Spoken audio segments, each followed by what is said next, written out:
A'udzubillahi minasyaitonirrajim. Bismillahirrahmanirrahim. Assalamualaikum warahmatullahi wabarakatuh. Alhamdulillahirabbil alamin. Wassalatu wassalamu ala nabiyyina Muhammadin wa ala alihi wa ashabihi ajma'in. Amma ba'du. Kita kembali melanjutkan pembahasan kitab At-Tuhfatus Saniyah bi Syarhil Muqaddimatil Ajurrumiyah karangan Syekh Muhyiddin Abdul Hamid rahimahullahu taala. Dan pada pertemuan yang lalu kita selesai membahas tentang bina, yang mana bina ini adalah lawan dari i'rab. Ya, bina adalah tetapnya harokat akhir suatu kata, sedangkan i'rab adalah perubahan kondisi akhir suatu kata. Nah, maka kita akan lanjutkan pembahasan kita, yakni pada anwa'ul i'rab atau pembagian i'rab. Karena i'rab itu terbagi, ya. I'rab itu terbagi. Baik, kita lanjutkan. Qala al-muallifu rahimahullahu taala anwa'ul i'rabi, ya, pembagian i'rab. Qala, telah berkata al-musannif, yakni pemilik kitab Al-Ajurumiyah, yakni Muhammad bin Dawud As-Sinhaji rahimahullahu taala mengatakan wa aqsamuhu arba'atun. Dan adapun pembagiannya i'rab itu 4. Raf'un, ya, apa saja yang 4 itu? Ya, ada raf'un, i'rab rafa, wa nasbun, dan i'rab nasab, wa khafdun, dan i'rab khafat, atau kita sering dengar dengan istilah jer, ya, khafat dengan jer sama. Wa jazmun, dan i'rab jazm, ya. Jadi ada 4 tanda i'rab itu, ya. I'rab itu terbagi 4. Yang pertama rafa, yang kedua nasab, yang ketiga khafat atau jer, yang keempat jazm. Kemudian beliau melanjutkan falil asma'i, maka bagi isim min dzalika, dari i'rab itu ar-raf'u adalah rafa, wan nasbu dan nasab, wal khafdu dan khafat atau jar, ya. Jadi dari keempat kondisi i'rab ini, ya, isim itu hanya bisa memiliki 3, yakni hanya bisa marfu, kemudian mansub, dan makhfud atau majrur, ya, hanya bisa 3. Wala jazma fiha, dan tidak ada jazm pada isim, ya, padanya, yakni pada isim. Jadi isim itu enggak ada yang i'rabnya ismun majzumun, enggak ada seperti itu.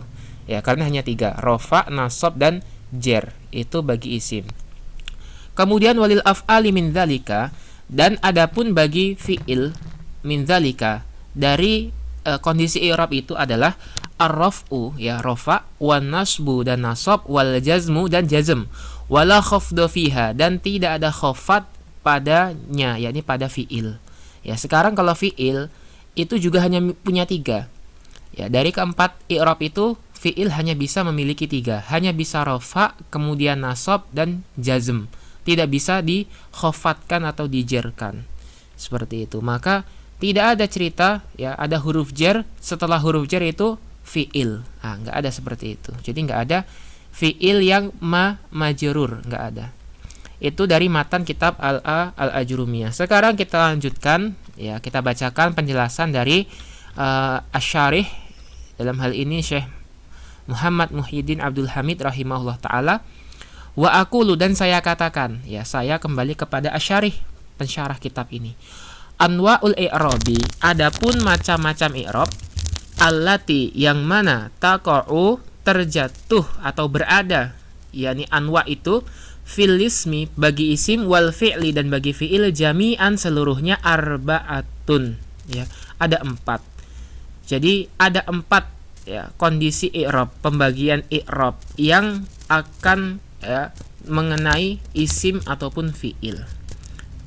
Al-awwalu, adapun yang pertama ar-raf'u, adalah rafa, ya. Jenis atau macam i'rab yang pertama adalah i'rab rafa. Wasani, dan adapun yang kedua an-nasbu, adalah i'rab nasab. Wasalisu, dan adapun yang ketiga al-khafdu, adalah i'rab khafat. Warabi'u, dan adapun yang keempat itu al-jazmu, i'rab jazm. Ya, ini beliau jelaskan bahwa inilah keempat pembagian i'rab tersebut.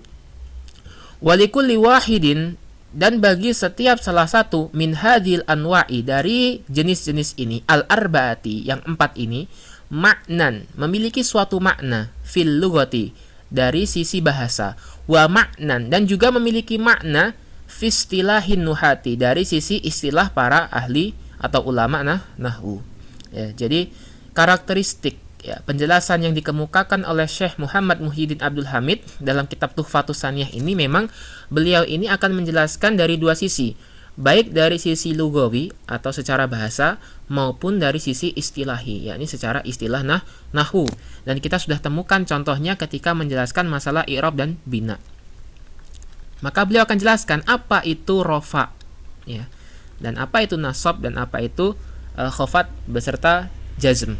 Ya, kemudian beliau lanjutkan, amma raf'u, adapun rofa, fahuwa fil lughati, maka rofa itu secara bahasa, ya, kalau kita ditanya apa itu rofa, ya, kita jelaskan rofa secara bahasa adalah al-uluwu walirtifa'u. Makna rofa secara bahasa adalah al-ulu, ketinggian, walirtifa'u, ya, dan terangkat, ya, naik begitu. Ya, jadi rofa itu artinya naik tinggi, seperti itu. Ya, kalau kita mengatakan misalnya kita mengangkat sesuatu, ya kita bilang rafa'tu syai'an, ya saya angkat sesuatu. Nah, itu artinya al-ulu wal irtifa. Itu secara bahasa. Wa huwa fil istilahi, dan adapun rafa secara istilah, ya, istilah nahwu, dan ini yang akan kita ambil karena kita lagi membahas masalah nahwu, ya. Rafa dalam istilah nahwu adalah taghayyurun, adalah perubahan, makhsusun, yang dia itu dikhususkan, alamatuhu ad-dhammatu, yang tanda perubahan itu adalah dhammah, wa mana ba'anha, dan apa yang menggantikan dari dhammah, ya. Jadi kalau dikatakan rafa secara istilah nahwu adalah perubahan yang mana tanda perubahannya menggunakan harokat dhammah ataupun apa yang akan menggantikan dhammah tersebut, ya, karena tanda i'rab itu nanti ada tanda asli dan tanda pengganti. Ya, rofa itu tanda aslinya dhammah, ya, tapi nanti ada beberapa tanda yang menggantikan harokat dhammah dalam kondisi rofa. Ya. Kemudian beliau mengatakan wasata arifu qariban, dan engkau akan mengetahuinya dalam waktu dekat, ma yanubu anidomati, apa yang menggantikan terhadap harokat dhammah, fil faslil ati, pada perincian yang akan datang insyaallahu, ya, insyaallah. Jadi beliau akan katakan kepada kita nanti tentang, ya, beberapa tanda i'rab pengganti dhammah pada kondisi rafa. Kemudian beliau akan lanjutkan wa yaqa'u raf'u, dan wa yaqa'u ar-raf'u, terjatuh ar-raf'u rafa, ya, maksudnya i'rab rafa itu bisa memasuki fi kullin, pada setiap minalismi wal fi'li, dari isim maupun fi'il. Jadi maknanya adalah i'rab rafa itu bisa berada pada isim, bisa juga berada pada fi'il. Jadi ada isim yang dia i'rabnya marfu, rafa, ada juga fi'il yang i'rabnya dia rafa. Jadi baik isim maupun fi'il keduanya sama-sama bisa rafa. Nahwu contohnya yakumu aliyun, ya, yakumu aliyun. Yakumu ini fi'il dan dia rafa, tanda rafa dengan dhammah. Dia fi'il mudhari marfu, tanda rafa dengan dhammah. Kemudian aliyun ini isim, ya, isim, dan dia marfu juga, tanda rafanya dengan dhammah. Jadi yakumu fi'il marfu, aliyun isim marfu. Baik isim maupun fi'il sama-sama bisa marfu.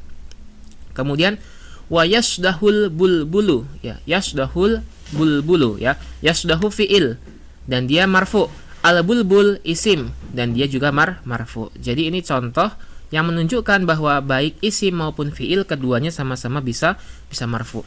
Kemudian wa amman nasbu, dan adapun nasab, fa huwa fil lughati, maka dia secara bahasa al-istiwa wal istiqamatu, adalah istiwa wal istiqamah, ya. Nasab secara bahasa maknanya istiwa dan istiqamah, yakni tegak begitu. Istiwa wal istiqamah, tegak dan tetap, seperti itu, ya, nasab, ya. Kemudian wa huwa fil istilahi, dan adapun nasab secara istilah adalah taghayyurun, perubahan, makhsusun yang dikhususkan, alamatuhul fathatu, yang mana tanda perubahannya menggunakan fathah, wa mana ba'anha, dan apa yang menggantikan dari fathah. Jadi kalau secara istilah, nasab itu adalah perubahan kondisi akhir suatu kata yang ditandai dengan tanda fathah. Ini tanda aslinya. Wa mana ba'anha, dan tanda yang akan menggantikan harokat fathah. Wa yaqa'un nasbu fi kullin minal ismi wal fi'li, ya, sama.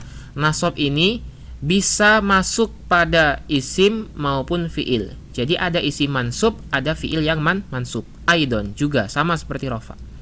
Nahwu contohnya lan uhibbal kasala, ya. Uhibba fiil mudhari dan dia mansub. Al kasal isim dan dia mansub. Jadi uhibba fiil bisa mansub, al kasal isim bisa mansub. Kemudian wa ammal khafdu, dan adapun khafat, ya, khafat atau istilah lainnya adalah jar. Fahuwa fil lughati, maka khafat itu secara bahasa artinya at-tasaffulu. At-tasaffulu yakni merendah, ya, di bawah begitu. At-tasaffulu. Itu secara bahasa. Wa huwa fil istilahi, dan adapun khafat secara istilah nahwu adalah taghayyurun makhsusun, perubahan yang dikhususkan. Alamatuhul kasratu, tanda perubahannya menggunakan harokat kasroh. Wa mana ba'anha, dan dengan tanda yang menggantikan harokat kasroh. Taib. Wala yakunu illa fil ismi. Ya, sekarang ada perbedaan nih, ya. Adapun kalau khafat ini, beliau mengatakan wala yakunu illa fil ismi. Tidak ada i'rab khafat kecuali pada isim saja. Ya. Kalau khafat itu dia khusus hanya bagi isim. Enggak ada fiil yang khafat. Ya, makanya kita pernah belajar salah satu tanda isim adalah khafat. Ya, karena memang khafat itu hanya bagi isim, begitu. Contohnya, nahwu ta'allamtu minal kasuli, ya. Ini syahid dari contoh ini adalah kata al-kasuli. Ya, di sini al-kasuli adalah isim dan dia i'rabnya adalah khafat dan tanda khafatnya adalah kasroh, ya. Jadi hanya isim yang bisa memiliki i'rab khafat. Adapun fiilnya, ya, ta'allamtu dari kata ta'allama, ya, ta'allamu itu nggak bisa memiliki i'rab khafat. Kemudian wa ammal jazmu, dan adapun jazm, fahuwa fil lughati, maka yang dimaksud dengan jazm secara bahasa adalah al-qat'u. Qat'u, berhenti, stop atau terpotong seperti itu. Al-qat'u itu jazm secara bahasa. Wa fil istilahi, dan secara istilah, ya, taghayyurun makhsusun adalah perubahan yang dikhususkan, alamatuhu as-sukunu, yang mana tandanya menggunakan sukun, wa mana ba'anha, dan wa mana ba'anhu, dan apa yang menggantikan dari sukun. Ya, jadi sekarang kalau jazm itu adalah perubahan yang ditandai dengan harokat sukun, ini tanda asalnya, dan nanti ada tanda penggantinya juga. Dan beliau lanjutkan wala yakunul jazmu illa fil fi'lil mudhari'i, dan tidak adalah jazm melainkan hanya pada fi'il mudhari'. Ya, i'rab jazm itu nggak bisa masuk ke dalam isim, ya, dan nggak bisa masuk kepada fi'il kecuali hanya fi'il mudhari', ya. Jadi i'rab jazm ini khusus hanya bagi fi'il mudhari' saja, begitu. Adapun fi'il madi nanti nggak ada ceritanya fi'il madi majzum, nggak. Adanya adalah fi'lun mudhari'un majzumun, begitu. Nahwu contohnya lam yafuz mutakasilun, ya. Yafuz ini dari kata faza yafuzu, ya. Dia kemasukan huruf lam ini huruf jazm, maka yafuz fi'il mudhari' majzum, begitu. Ini syahidnya. Ya, kemudian beliau lanjutkan, faqad tabayyana laka, maka telah menjadi jelas bagimu. Apa yang menjadi jelas? Anna anwa al-i'rabi, bahwasanya pembagian i'rab itu ala thalathati aksamin, berada di atas 3 macam, ya. Berada di atas tiga macam, yakni kismin mushtarikin bainal asma'i wal af'ali, yakni ada yang pertama jenis yang bersyarikat antara isim maupun fi'il. Jadi i'rab itu terbagi 3. Ada jenis i'rab yang isim dan fi'il sama-sama bisa memiliki i'rab tersebut. Apa itu? Wa huwa raf'u wan nasbu, yakni i'rab rafa dan i'rab nasab. Jadi isim dan fi'il semuanya bisa memiliki i'rab rafa dan bisa memiliki i'rab nasab. Dan wa qismin mukhtassin, ya, di sini dibaca marfu, berarti tadi beliau jadikan di sini khobar, ya. Ya, boleh kita baca wa qismun juga boleh. Ya, takdirkan ats-tsani seperti itu. Ats-tsani qismun mukhtassun bil asma'i, boleh. Kalau kita baca qismin juga boleh, kita jadikan apa? Kita jadikan badal dari salasah, ya. Kita jadikan badal ba'du min kul. Kita baca qismin, ya. Wa qismin mukhtassin bil asma'i, dan ada jenis yang khusus hanya bagi isim. Apa itu i'rab yang khusus bagi isim? Wa huwal khafdu, yakni i'rab khafat ya. Khafat atau jar itu hanya bagi isim. Wa kismin mukhtassin bil af'ali, dan ada jenis yang khusus hanya bagi fi'il. Apa itu? Wa huwa al jazmu, yakni i'rab jazm. Ya, jadi ada 3. Ada i'rab yang bisa dimiliki oleh fi'il maupun isim, yakni i'rab rafa dan i'rab nasab. Dan ada i'rab yang hanya bisa dimiliki oleh isim, yakni i'rab khafat. Dan ada i'rab yang hanya bisa dimiliki oleh fi'il, yakni jazm. Baik, selesai, tersisa as'ilah dan tamrin ya. Baik, demikian yang dapat kami sampaikan, singkat saja. Insyaallah kita lanjutkan di pertemuan yang akan datang biidznillah. Kalau ada kesalahan semua datangnya dari kami pribadi, adapun kebenaran pasti datangnya dari Allah Subhanahu wa taala. Kami akhiri, wassalamualaikum warahmatullahi wabarakatuh.